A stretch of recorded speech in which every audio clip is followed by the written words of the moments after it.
Olha a barriga. Naquela... Você tem alguma dica de como começar, assim, tipo, a apresentação? Tipo... Tem. Oi, boa tarde, tô com o Rafael, não sei o que, faço aquilo, apresento a pessoa pra aí qual eu objetivo. fico com vergonha quando é contigo. Não tem problema. Aí essa parte deixa eu beber pra mostrar que é.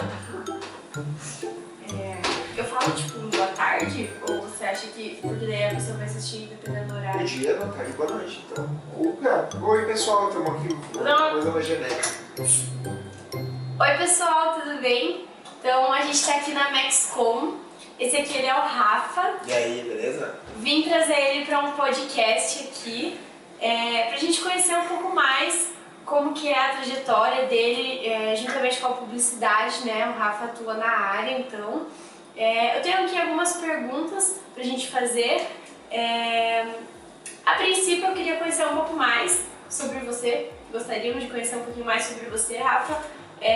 O que é a publicidade para você? Como que você, a partir de que momento que você enxergou a publicidade na sua vida? Bom, eu sou um cara que vem da TI, né, da tecnologia de informação. Eu sou formado em sistemas de informação, daí depois eu fui me graduar em comunicação e fazer um MBA, enfim. Mas eu entrei na publicidade pela programação. A gente em 2000 e alguma coisa, eu trabalhei numa software house que fazia site para, enfim, na época nem celular tinha ainda, né, 90 e poucos, 2001, as empresas estavam começando a engatear com questão de como desenvolver aplicativos para Palm Top, cara, coisas na maioria não era nem nascido que conhecia. E nisso a gente começava a fazer umas coisas e brincar com ambientes para site ou para alguma coisa em cima disso. E aí na época a Cubo, que é uma agência, né, gigante da publicidade, veio de Pelotas para Porto Alegre e precisava montar uma equipe que atendesse sites e construísse para algumas marcas, porque eles estavam com contas interessantes. E aí, um amigo em comum trabalhando nessa Software Factory comigo me convidou. Eu fui lá, o cara me perguntou se eu conhecia PHP, conhecia algumas linguagens. Eu disse, claro, eu faço isso. Se eu já tinha mexido com tal coisa, cara, sim, sei lá, depois eu vejo como faço isso. E aí ele me contratou. Eu estava meio impulso, estava trabalhando no negócio de uma petroquímica lá, me contratou, comecei tipo um mês depois. E aí o primeiro desafio foi para fazer um site de Axe, tipo, em uma semana, desodorante Axe. Caralho, mano, coisa gigante. E eu fiz um blog pra Axe, eu nunca tinha feito um blog, nem sabia o que era um blog, assim, era bem bacana, bem começo. Então a gente customizou, achei WordPress, na época já existia, customizamos um Tumblr, visionando um site pra Axe. E esse site virou, tipo, uma semana, assim, milhares de acessos, começou a ter comunicação para acessar o site, que na época legal era você dizer que tinha um site, então as pessoas faziam um comercial para dizer, cara, temos um site, e aí nisso eu entrei na publicidade. Eu trabalhei 2 anos na Cubo, fazendo, né, como programador, e aí depois virei líder de técnico de programação. A gente faz, cara, site Prozac, site da Axe, site para Hershey's, para uma galera, assim, eram sites bem bacanas. E além do site, vinha uma estratégia de comunicação casadas com ela. Então aí que eu comecei a entender a publicidade e como ela veio me afetar na vida. E a partir daí eu fui migrando de áreas, né, da programação para entender a criação, como a criação potencializava as ideias usando a tecnologia. Eu sempre operei muito nisso. E aí, né, participando, mudando de rota, virando publicitário nos últimos anos. Foi pulando de casinha. Que é uma das coisas pra mim, que a publicidade ela é muito inclusiva nesse espectro, né? Eu já trabalhei com advogado, já trabalhei com publicitário, arquiteto, TI, muita gente, cara, administrativo, não como... Eu digo profissional que se formou em uma coisa e veio para a publicidade abraçou. Então a gente é muito inclusivo. Para quem faz publicidade já tem algumas vantagens de entender tecnicamente algumas coisas, mas é um mercado que permite as pessoas conhecerem e se apaixonarem pela comunicação, não necessariamente sendo formado publicitário. E não se prender apenas em uma área, apenas ali naquele mundo que você não conhece. Por exemplo, cara, um advogado formado, tá, ele tem as áreas ali de atuação, mas ele tem um limite, né, até onde ele pode ir. Já o publicitário não, que nem ele, poxa, veio da TI pra publicidade, aí já é uma coisa bem legal pra gente conversar sobre. Rafa, queria também saber um pouquinho como foi a sua vida acadêmica. Dificuldades, como que foi, principalmente vindo já de outro mundo, né? Porque, por exemplo, o meu namorado ele tá cursando TADS, também da área de TI. Eu vejo que tem alguma ligação, mas o nosso perfil é totalmente diferente. Então, se eu for, né, passei por alguns momentos diferentes. Quando eu fiz sistema de informação, né, que foi a minha primeira graduação, era muito mais, e aí eu já era comunicativo naquela época, que eu acho engraçado, por exemplo, hoje quando a gente contrata as pessoas, aí eu digo, fala pro seu turno, o pessoal da tua turma, então, não conheço o pessoal da minha turma, caralho, eu como TI conhecia todo mundo que era comunicador, eu não era TI, sabe? Eu estava dentro do universo de tecnologia e informação, mas era onde eu conseguia fazer as coisas que eu acreditava e gostava. E aí, pra mim, naquele momento, era muito mais interessante o bar e as conversas com as pessoas do que a própria faculdade. Agora que eu aprendi muita coisa, né? Trago até hoje pra minha vida muitas coisas ali, mas era mais legal eu ir pro bar antes da faculdade, no intervalo, e depois da faculdade, para continuar trocando com profissionais. Então isso foi uma coisa que sempre me ajudou muito. O período acadêmico, a gente dá referência, a gente dá base. Isso às vezes a gente acaba esquecendo, porque a gente está muito na ansiedade de fazer as coisas. Eu quero fazer, eu quero ser profissional, eu quero mostrar pro mundo quem eu sou.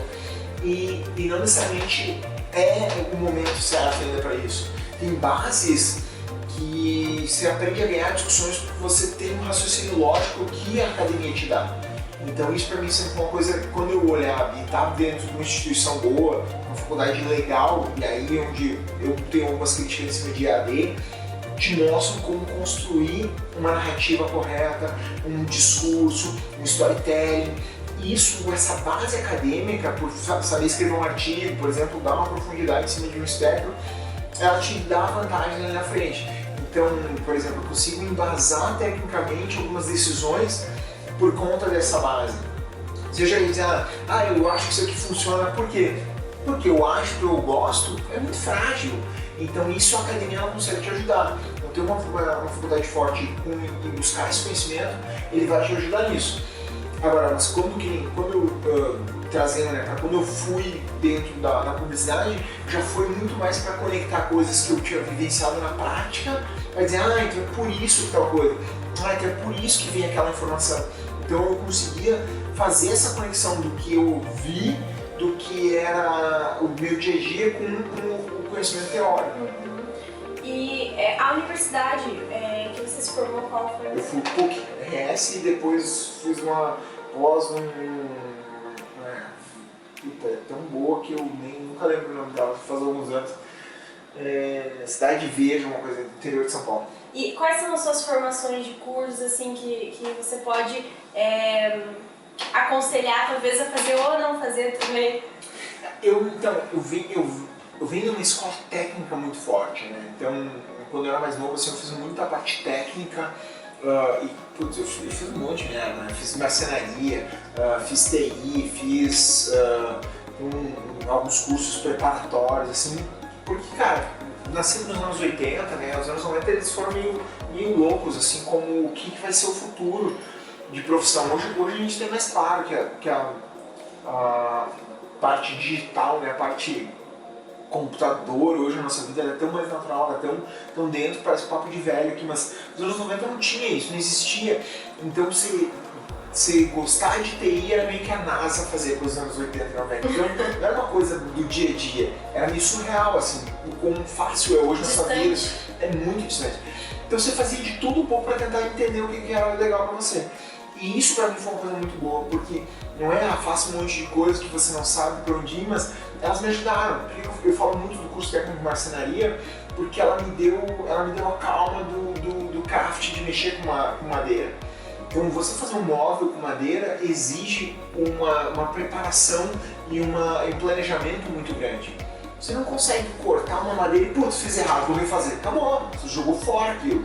Não tem mais volta. E às vezes é um custo muito alto para você arcar. Então, cada detalhe que você vai fazer, você tem que planejar. e às vezes você está buscando um acabamento que você passou ali uma vez a mais, ele criou um buraco. Então tem um cuidado com as coisas, com fazer, entender o que você está fazendo, que me ajudou muito. Entender tecnologia antes dos outros também, por ter feito técnico em computação, me ajudou muito também. Mas agora já é uma praxe. Putz, mas acabou de sair, faz 2 anos que o TikTok entrou na nossa vida. Você ouviu já quantas vezes as pessoas falam, Rafa é fã. Não é que fã, é que eu gosto de entrar na frente, eu gosto de ser o primeiro a olhar as coisas. E isso pra mim é uma coisa que mudou minha vida por esses cursos. Então eu sempre fui um apaixonado por fazer coisas. Se é o melhor curso, se é o melhor treinamento, se é o melhor... Cara, não importa. Você vai aprender alguma coisa, você vai... Ao se expor a coisas novas, você vai aprender coisas com isso. Tudo é network. No pior vira isso, eu conheci alguém, né, pode se apaixonar, sei lá, por alguma coisa. Então viram coisas de como você, através disso, se transforma e vai vendo o mundo de uma perspectiva nova. Uhum.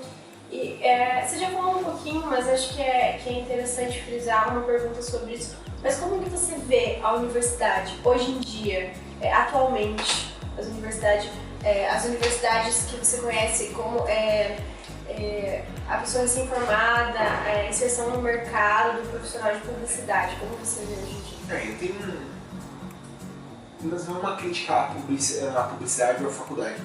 Eu acho que às vezes a gente deposita uma expectativa muito alta quanto aluno ou quanto pai de aluno em cima de uma instituição.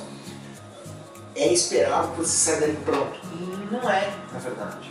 Você sai dali com base, com uma estrutura interessante. E essa estrutura interessante para você operar dentro de um ambiente profissional corporativo. Os profissionais que a gente contrata, né? A maioria deles não vem nem perto de estar pronto.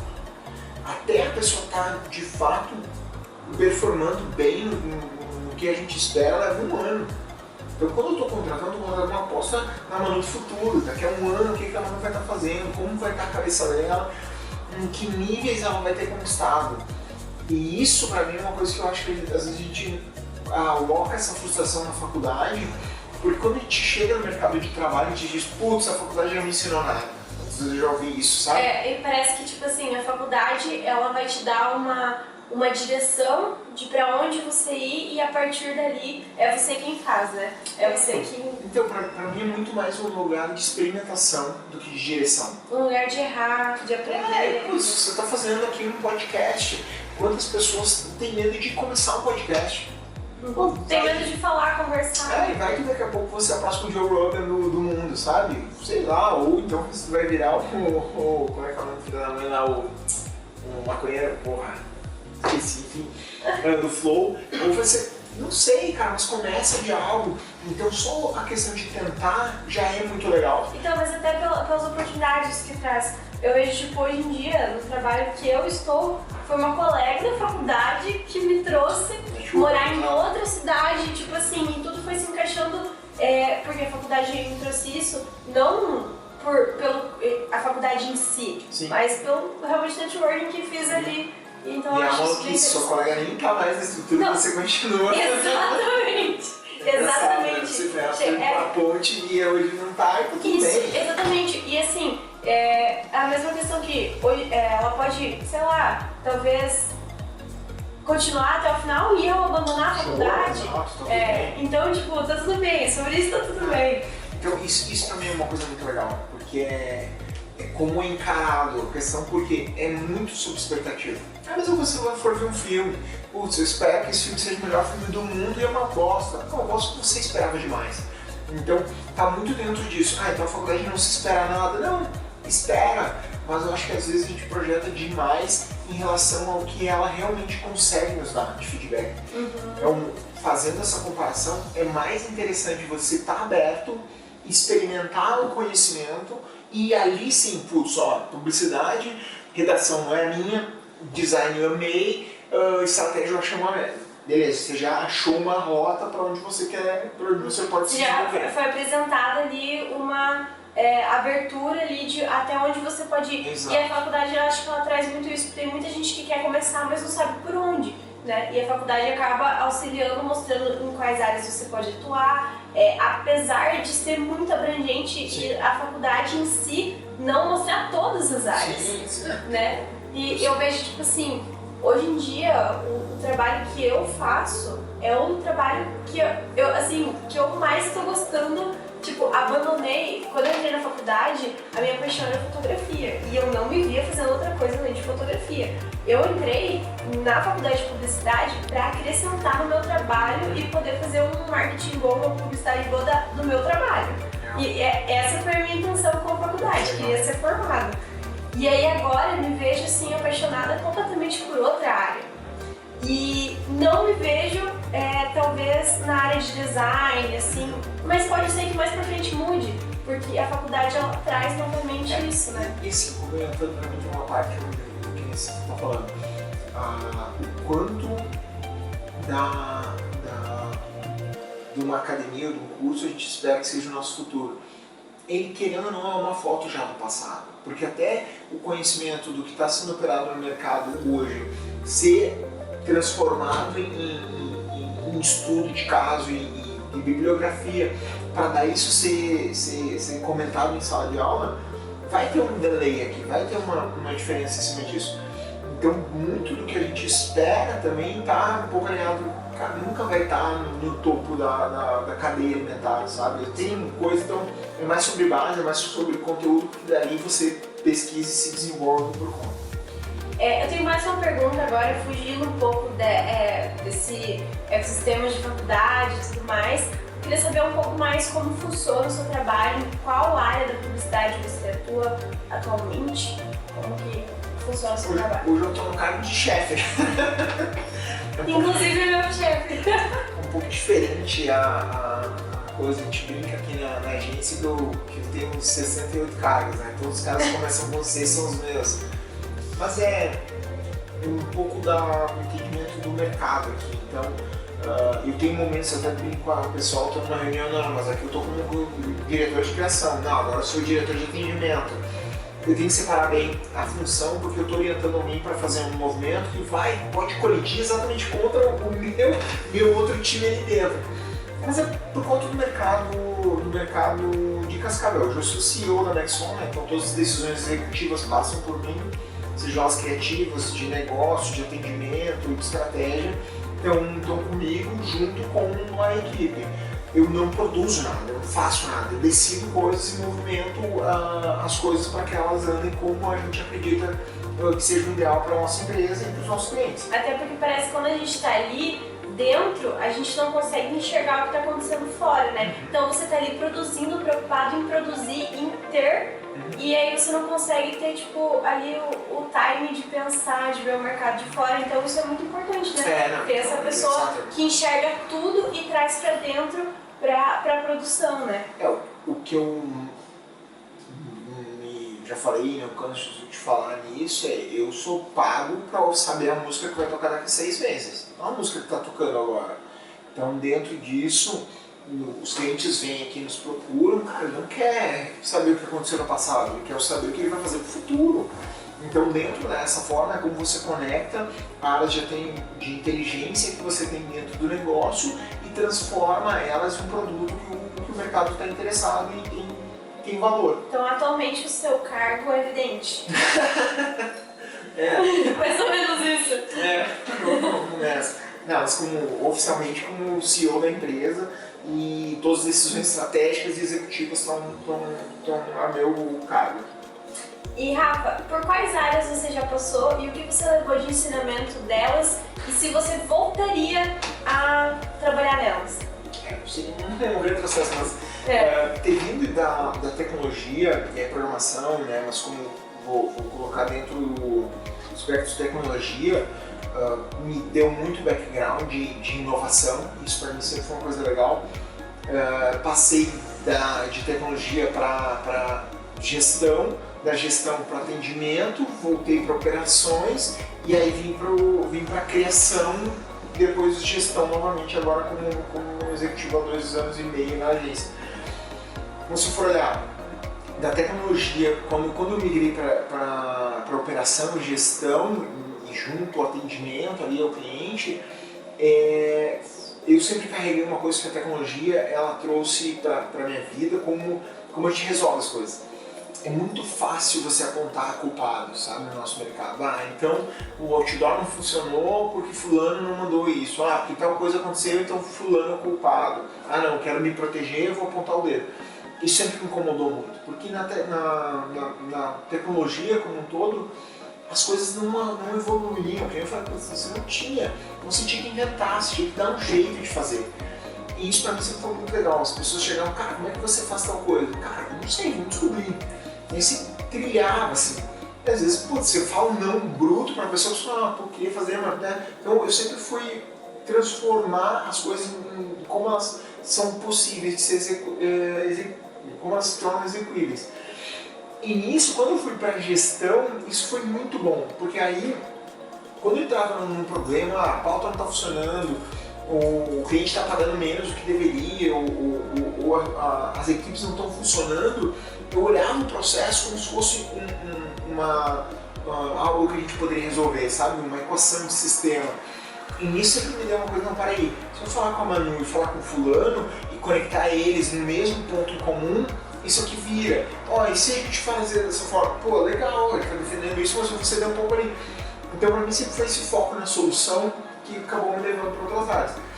E isso, quando eu entrei na gestão e atendimento e trouxe o que eu escutava do cliente para dentro do negócio, ele me trouxe outra evolução, porque é muito fácil a gente querer fazer a publicidade. Eu quero que seja isso, eu quero aquilo, mas não está alinhado às vezes com o que o nosso cliente está buscando. E dentro do que a gente consegue fazer, né? Mas no lado, até no limite do entendimento para aquela pessoa. Então, para gente que está estudando, está buscando um conhecimento, é muito lindo falar, eu quero isso, eu quero aquilo, e vai dar certo, vai ser fácil, é isso. Agora, para aquela pessoa que não é do nosso ecossistema, que a gente estava falando antes, meu Deus, não funciona, é uma bosta, vocês estão inventando moda, deixa eu aqui, eu estou fazendo o meu negócio. Dando certo, deixa assim. Então, é muito... E aí, saber fazer com que essa solução de problema, conectando com o atendimento, ela me deu um outro horizonte muito interessante. Então, essas são duas coisas que foram legais, que é quando eu trouxe isso pro meu dia a dia atual, eu foco em me resolver, mas entendendo como as partes podem estar interessadas em cada problema. Um pouco de aprender a falar vários idiomas, o idioma da TI, o idioma do atendimento, o idioma da criação, o idioma do cliente, esse tradutor que faz com que as coisas entendam e aconteçam. E quanto ao mercado, atualmente, como você vê? Para alguém, tanto dentro da faculdade, dentro da universidade, na vida acadêmica ali, quanto para alguém já formado, como que você vê essas possibilidades de mercado? O melhor momento possível. É ótimo, porque se eu olhar para trás, assim, 4 anos atrás, quando eu cheguei em Cascavel, era muito ridícula a discussão sobre comunicação. E não estou dizendo, não estou puxando para mim o mérito, mas eu acho que o mercado evoluiu muito nesses 4 anos. E ele vai evoluir mais, porque Cascavel vai evoluir, porque a região vai evoluir, porque as coisas estão melhorando. O que as pessoas têm que entender é que não tem um jeito de fazer publicidade. E isso é uma coisa que me pega muito, que às vezes existe um discurso de uma coisa e essa coisa ou nada, é isso, ou é influenciador, ou é lead, ou é funil de venda, ou é isso, aquilo, é off. Não existe isso, cara. A publicidade, ela é uma ferramenta. Eu tenho falado uma analogia agora que me agrada muito nisso, você pedir para um construtor, um cara que vai construir casa, você tem um martelo e tem que construir minha casa. É impossível construir. Daqui a pá, só com isso você dá teus pulos. Não vai dar certo. Então eu preciso de todas as ferramentas. Eu preciso entender o máximo de tópicos possíveis para daí sim aplicar isso dentro do dia a dia. E aí eu entender oportunidades. Cara, não tem ninguém fazendo excelência em todas as plataformas. Tem espaço? Tem ninguém fazendo excelência em atendimento em parte, sei lá, de mercado, de hospitalar. Tem tanta opção. A gente só sabe de excelência em mercado de construção, só sabe de excelência em poucos pontos. Então, tem muito desafio, tem muito mercado e que saber explorar eles. E as estratégias de marketing e campanha, o que você tem a me dizer sobre, principalmente para gente que está começando agora, entrando no mercado, como diferenciar, como criar nossa estratégia, como levar uma estratégia adiante? Um pouco conectando com a resposta anterior e o conjunto de ferramentas que você tem. Então, se você é a melhor do Instagram, cara, você tem um martelo. Não, eu sou o melhor do Facebook. Parabéns, você tem uma chave de fenda. Não, eu sou perfeito no TikTok. Ótimo, você já tem a espátula.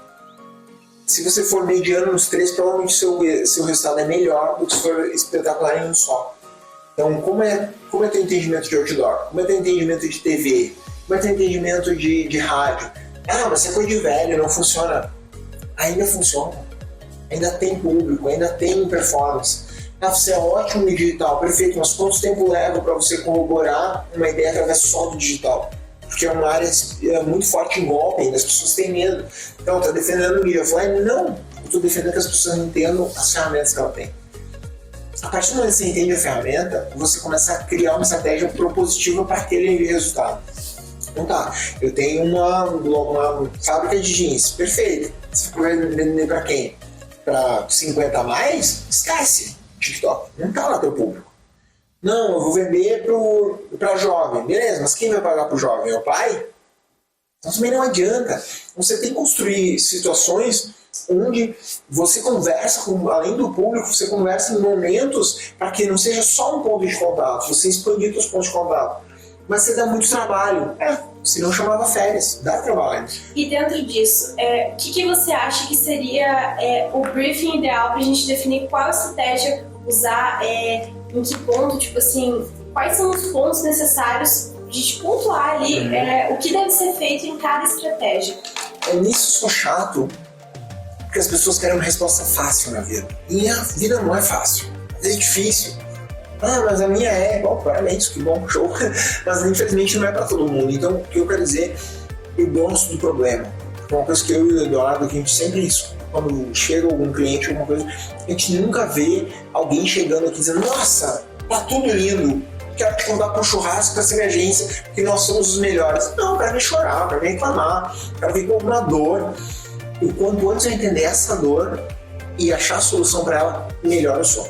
Então, não é sobre a pergunta ideal no briefing, não é qual é o problema que eu tenho que resolver. Cara, eu preciso faturar 5 milhões. Entendi. Então você precisa vender para faturar para isso. Eu preciso que as pessoas percebam o valor do meu produto. Opa, às vezes a pergunta vem, eu quero um site novo. Então, o que você vai fazer com o site? Aí eu vou vender. Ah, não, você quer vender, você acha que através de um site novo você vai vender. Ué, mas não é? Ah, então tá muito de saber perguntar as perguntas necessárias e não o que você quer. Isso pra mim é a parte do briefing, que ela é difícil, porque às vezes as pessoas querem perguntar o que elas querem ouvir e não o cliente de fato precisa responder. A pergunta mais importante, às vezes, é a última que eu vou fazer numa reunião de briefing. Só que é aquela que vai deixar o cliente desconfortável. Eu preciso criar uma zona de conforto para fazer a pergunta que ele vai dizer antes de levantar da sala. Mas se isso aqui não acontecer, isso aí vai dar tudo errado. Então, opa, cheguei onde eu queria. A partir dali eu vou ter uma informação e aí eu vou construir em cima disso. E você acha que da onde que vem essa sensibilidade? Trabalho, tempo. Infelizmente ninguém sai pronto do mercado. Eu não saí pronto com 20 anos, com 25, com 30, com 38. Eu não estou pronto. Então, quanto mais tempo você tem, mais preparado você fica. Então isso para mim infelizmente, quanto mais exposto à conversa, mais vezes você vai estar percebendo onde você tem que melhorar. E agora um pouquinho, acho que para uma última pergunta, que é muito discutida, principalmente por jovens, qual é a sua relação e o que você acha sobre mídia impressa e digital? Então, é um tópico, inclusive estava ouvindo alguns podcasts e vi assim, gente detonando o impresso, detonando o digital, e assim, não vi nenhuma opinião que eu pudesse me basear. Eu acredito que como agência e como um bom trabalho, um ótimo trabalho que você faz aqui dentro da agência, poderia me dar um norte de como pensar nisso, em mídia impressa e digital. Se eu for olhar como veículo de mídia, eu vou defender o veículo de mídia que eu vou estar trabalhando. Então, eu nunca vou acreditar na opinião de um veículo de mídia. Primeira coisa. Então, se a TV está falando que o digital é ruim, é porque ela é TV. Se a internet está falando que o impresso é ruim, porque ele é a internet. Então, a primeira coisa, eu tiro esse espectro da nossa vida. E comunicação como publicidade, lembra que eu falei de ferramentas e coisas? Eu não posso olhar a vida como interruptor. Eu tenho que ter on e off, sabe? Liga e desliga. Não posso achar que o mundo ele é tão preto e branco. Tem horas que o outdoor ele é muito melhor do que um post no Instagram. E tem horas que o post no Facebook vai ser melhor que qualquer coisa que eu vou botar na TV. Eu não consigo ter esse... Pode ser por ter vindo do Rio Grande do Sul e viver minha vida sobre o clássico Grenal, o tempo inteiro é ou você é azul ou você é vermelho, né? Sou nosso ou deles, então é muito pra mim uma coisa de como a gente leva. Por que a gente tem que levar tudo sempre dessa forma polarizada? Não é assim. Normalmente a experiência e a sensibilidade. O veículo que vai ser mais ideal vai ser dependendo do problema que você vai resolver. Então, vamos lá, estou buscando credibilidade para um lançamento. A gente acabou de fazer uma campanha só de jornalismo. A gente pagou diversos veículos para fazer matéria sobre um assunto que nos interessava. E aí a gente vai lá e lança um produto sobre aquele assunto. Isso é uma estratégia baseada em mídia offline. Aí eu fui lá e fiz uma campanha exclusivamente digital, porque para um e-commerce faz sentido, não adianta eu botar na TV, acesse o meu site, compra, ninguém vai fazer essa merda. Então, não adianta eu olhar, de novo, da polarização. Sempre quando alguém te falar o lado A tá certo, o lado B tá errado, essa pessoa tá errada. Não importa. E eu prefiro ter a minha opinião, ou então ser mais ponderado do que ter uma certeza em cima disso. A certeza que eu vou estar errado se eu falar se é A ou é B. Então, não sei. Hoje é isso, amanhã vai mudar. A gente já fez campanhas onde o cliente diz assim, bota tudo no Instagram, bota no Instagram. Eu vou lá e digo, calma, o Facebook é o mesmo. Tem que ser no Instagram. Ele vai entregar a campanha, a gente vai descobrir. E aí deu 15 dias depois, as métricas eram 90% das conversões era Facebook e 10% era Instagram. Imagina se eu boto todo o dinheiro no Instagram como ele pediu, eu não ia ter 90% das minhas conversões. Então, de novo, esse negócio de ter certeza sobre tudo é impossível. Então, acho que a comunicação a gente precisa ter isso. Esse olhar para como a gente tem que aprender e melhorar a nossa percepção para o mundo. A gente o tempo inteiro é bombardeado de mentiras.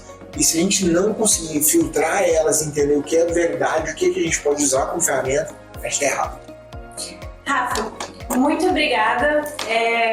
Tá aí, acho que uma opinião de uma pessoa já bem vivida, bem engajada na área da publicidade.